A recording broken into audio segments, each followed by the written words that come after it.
اعوذ باللہ من الشیطان الرجیم، بسم اللہ الرحمن الرحیم۔ السلام علیکم کلاس 8 اور 9 کے بچوں اور بچیوں۔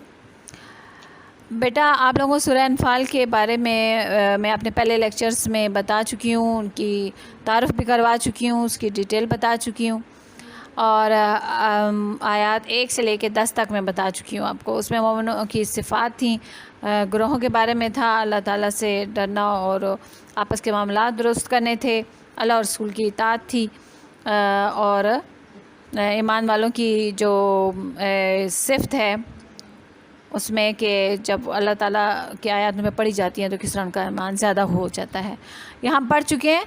آج ہم پڑھیں گے سورہ انفال کے درس الاول کا حصہ بے، یعنی آیات 11 تا 19، 11 سے 19 تک، صفحہ نمبر 4 یعنی پیج نمبر 4، کلاس 8 اور 9 کے لیے۔ شروع کرتے ہیں۔ اعوذ باللہ من الشیطان الرجیم، بسم اللہ الرحمن الرحیم۔ اس یغشیکم النعاس آمنۃ منہ وینزل علیکم من السماء ماء لیطہرکم بہ ویذہب عنکم رجز الشیطان ولیربط علی قلوبکم ویثبت بہ الاقدام۔ اس آیت میں اس کا ترجمہ کچھ یوں ہے کہ جب اس نے یعنی اللہ نے تمہاری تسکین کے لیے اپنی طرف سے تمہیں نیند کی چادر اڑا دی اور تم پر آسمان سے پانی برسا دیا۔ یہ اہل بدر کو کہا جا رہا ہے، جو ان مومنین کو جو صرف اللہ تعالیٰ کی مدد ساتھ کا اپنے ایمان کی طاقت لے کے میدان میں اترے ہوئے ہیں ہزاروں کی لشکر کے سامنے، ان کو بتایا جا رہا ہے ان کو کہ تمہیں کس طرح اللہ تعالیٰ نے سکون دیا اور کس طرح تمہیں سکون کی نیند سلا دیا اور تم پر آسمان سے بارش برسائی جو تمہارے لیے رحمت کا باعث بنی۔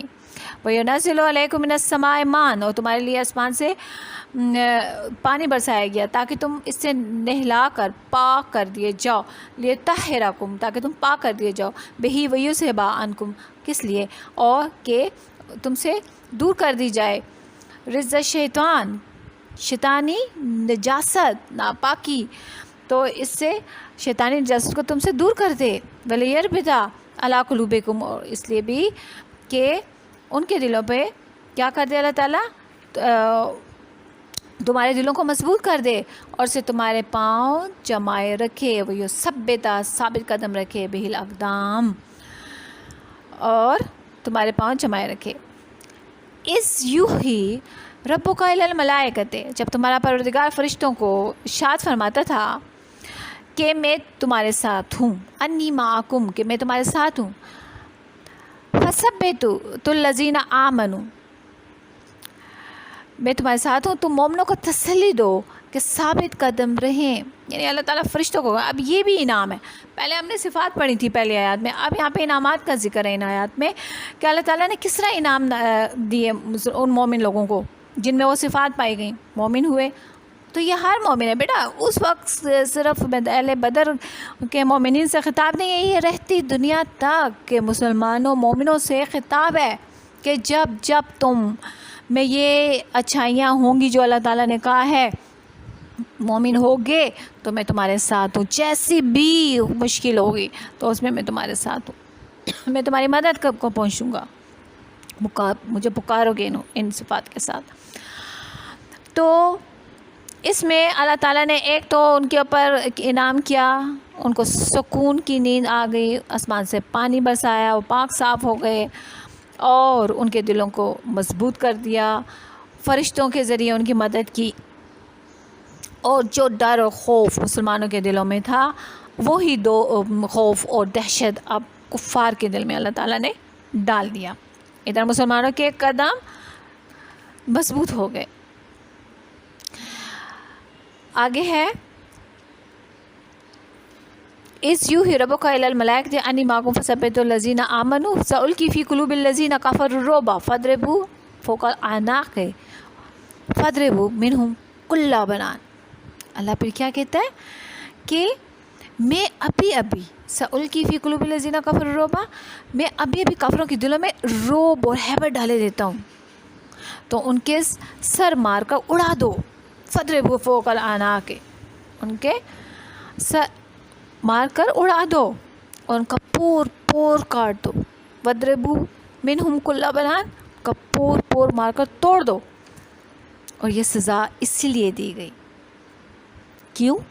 ذالک بِأَنَّهُمْ شَاقُوا اللَّهَ وَرَسُولَهُ، کہ انہوں نے اللہ اور اس کے رسول کی مخالفت کی تھی. وَمَن يُشَاقِقِ اللَّهَ وَرَسُولَهُ، اور جو کوئی بھی اللہ اور اس کے رسول کی مخالفت کرتا ہے فَإِنَّ اللَّهَ شَدِيدُ الْعِقَابِ، تو اللہ تعالیٰ سخت عذاب دینے والا ہے. ذَلِكُمْ فَذُوقُوهُ وَأَنَّ لِلْكَافِرِينَ عَذَابَ النَّارِ. اللہ تعالیٰ کیا کہتے ہیں؟ یہ مزہ تو یہاں چکھو اس سزا کا، اور لیکن یہ جانے رکھو کہ کافروں کے لیے آخرت میں دوزخ کا عذاب بھی تیار ہے. آگے بیان ہو رہا ہے، یا ایھا الذین آمنوا، یا ایھا الذین آمنوا، اے ایمان والو، اذا لقیتم الذین کفروا، کہ جب تمہارا سامنا یا تمہاری ملاقات، مقابلہ ہو کن کے ساتھ؟ کفار کے ساتھ، کفار کے لشکر کے ساتھ. فلا تولوہم الادبار، تو ان سے پیٹھ نہ پھیرنا، یعنی ان سے بھاگ نہ جانا ڈر کے، اگرچہ وہ تمہارے مقابلے میں کتنی قوت میں، تعداد میں کتنے ہی زیادہ کیوں نہ، مت بھاگنا. یہ دراصل ہدایات ہیں جو اللہ تعالیٰ نے سورہ انفال میں دی. وَمَن يُوَلِّهِمْ يَوْمَئِذٍ دُبُرَهُ إِلَّا مُتَحَرِّفًا لِقِتَالٍ أَوْ مُتَحَيِّزًا إِلَىٰ فِئَةٍ، اور جو شخص جنگ کے روز اس صورت کے سوا کہ لڑائی کے لیے کنارے کنارے چلے، یعنی حکمت عملی سے دشمن کو مارے. کنارے کنارے چلنا یعنی حکمت عملی سے دشمن کو مارے، یا اپنی فوج میں جا ملنا چاہے. إِلَىٰ فِئَةٍ فَقَدْ بَاءَ بِغَضَبٍ مِّنَ اللَّهِ وَمَأْوَاهُ جَهَنَّمُ وَبِئْسَ الْمَصِيرُ. ان سے پیٹ پھیرے گا تو سمجھو کہ وہ اللہ کے غضب میں گرفتار ہو گیا، اور اس کا ٹھکانہ کیا ہے؟ جہنم. اور وہ کیسی جگہ ہے؟ بہت ہی بری جگہ ہے. اب یہاں پہ ہدایات دی گئی ہیں کہ کفار کے ساتھ مقابلے کی صورت میں کیا کرنا ہے. پیٹ نہیں پھیرنا، ایک دفعہ یہ ایک طرح کے جنگی قوانین ہیں، یہ بتا دیے گئے ہیں کہ جب تم میدان جنگ میں آ گئے ہو تو اب مقابلہ کفار کے ساتھ ڈٹ کے کرو. ہاں، اگر پیٹ پھیرتے ہو یعنی چاہتے ہو، پیٹ پھیرنے سے مراد یہ ہے کہ اگر میدان جنگ سے اگر تم پلٹتے ہو تو وہ کن وجوہات کی بنا پہ؟ ایک یہ ہے کہ اگر جنگی چال کوئی چلنی ہے، کچھ سوچا ہے آپ نے کہ کس طرح جنگ میں اچھی بہترین حکمت عملی آ سکتی ہے، یا پھر دوبارہ اپنی فوج میں سے جا ملنا. جنگی چال، جنگ کے دوران مجاہدین میدان جنگ میں کوئی جنگی چال چلنے کے لیے عارضی طور پر تھوڑی دیر کے لیے میدان جنگ سے نکل سکتے ہیں، لیکن یہ جنگی چال دشمن کو دھوکہ دینے کے لیے ہو، حقیقت میں میدان جنگ سے بھاگنا ان کا مقصد نہیں ہونا چاہیے. پھر دوبارہ یہ کہ اپنی فوج سے جا ملنا ہو تب بھی، یعنی ایسا ہو کہ میدان جنگ میں مجاہدین کی تعداد اگر کم رہ گئی ہو اور کمزوری کا احساس ہو رہا ہو تو پیچھے ہٹنے کہ مجاہدین کی مزید مدد حاصل ہو، اس لیے پیچھے جا رہے ہیں، اور پھر دوبارہ طاقت لے کے، مطلب تعداد لے کے، قوت لے کے حملہ آور ہوں.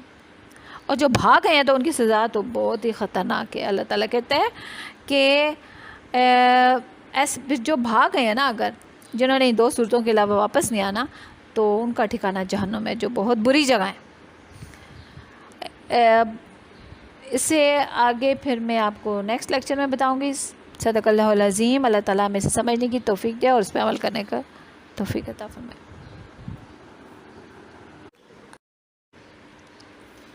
اس یوحی ربک الی الملائکۃ انی معکم فثبتوا الذین آمنوا سألقی فی قلوب الذین کفروا الرعب فاضربوا فوق الاعناق فاضربوا منہم کل بنان. اللہ پھر کیا کہتا ہے کہ میں ابھی سألقی فی قلوب الذین کفروا الرعب، میں ابھی کافروں کے دلوں میں رعب اور ہیبت ڈالے دیتا ہوں، تو ان کے سر مار کر اڑا دو.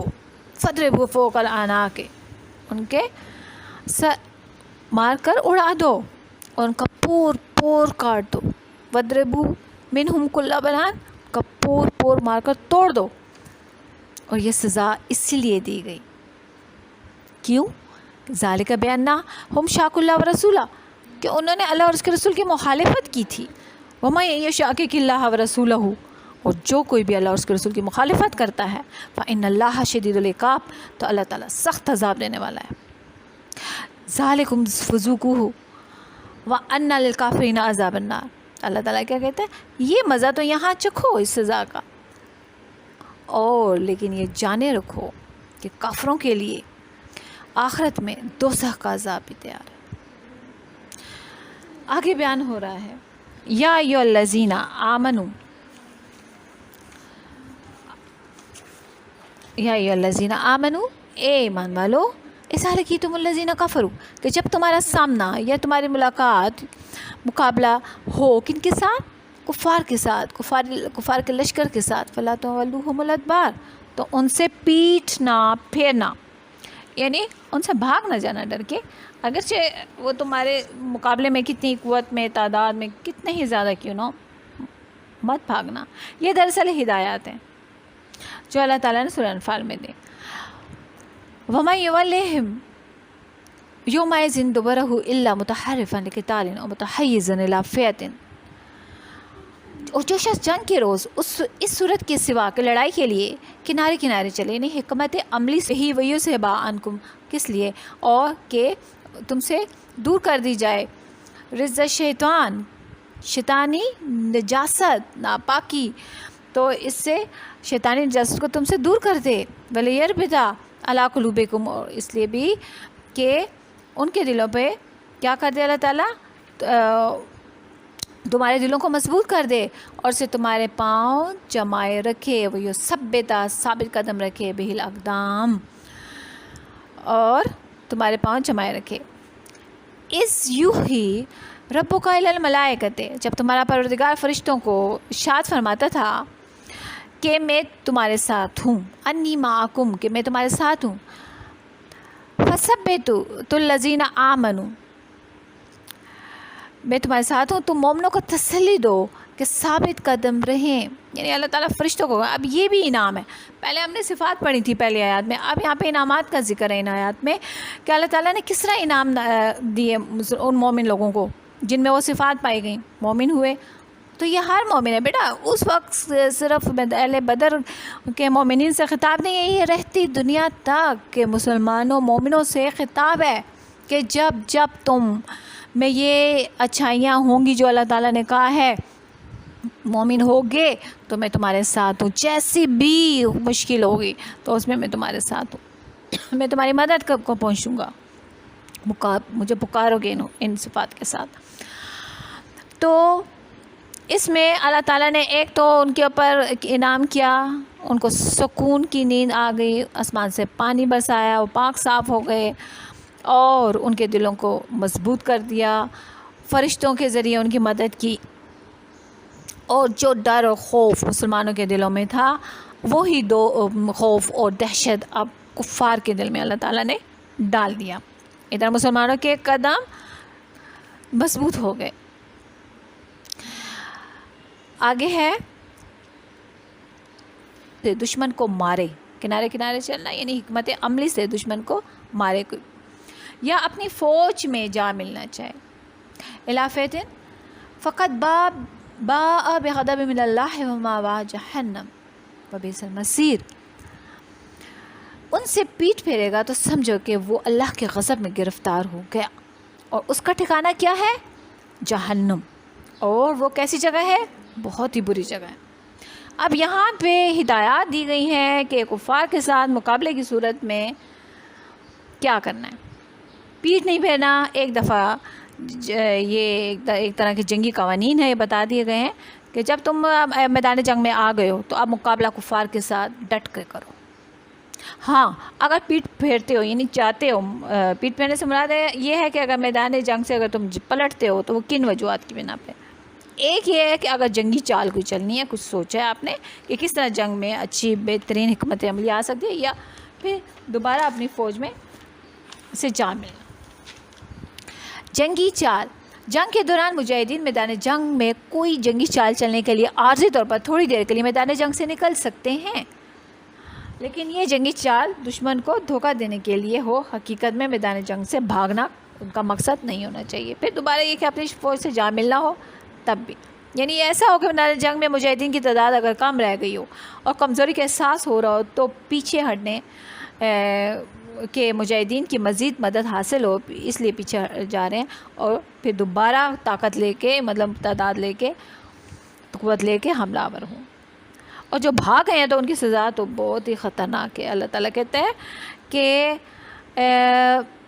جو بھاگ گئے ہیں نا، اگر جنہوں نے 2 صورتوں کے علاوہ واپس نہیں آنا، تو ان کا ٹھکانہ جہنم ہے، جو بہت بری جگہ ہے.